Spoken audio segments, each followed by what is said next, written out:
রাকিব ভাই কি করেন? ভাই এই জায়গায় আমি বেগুনের পাতাগুলা মানে ছাড়তেছি, বড় পাতাগুলা বাতি পাতাগুলা ফেলাই দিতেছি। দেখতে পাইতেছেন ভাই কি পরিমাণ বেগুন ধরছে। এটা হইতেছে ভাই এগ্রন সিডের রয়্যাল জাতটা ভাই অনেক ভালো।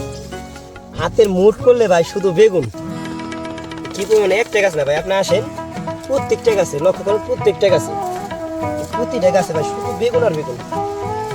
এটা কি জাতের বেগুন ভাই? এটা হচ্ছে ভাই এগ্রন সিডের রয়্যাল। আর এই দেখেন ভাই বেগুন একদম জমুক জমুক দিয়েছে। বেগুনের কালারগুলো ভাই অনেক সুন্দর, কত সুন্দর বেগুন, মানে সারাটা খেত ধরে ভাই শুধু বেগুন আর বেগুন। দেখতে পাইতেছেন মানে পাতাগুলো আমার সব ছাড়িং করতে হবে, বেগুনের সেই সাইজগুলো অনেক সুন্দর।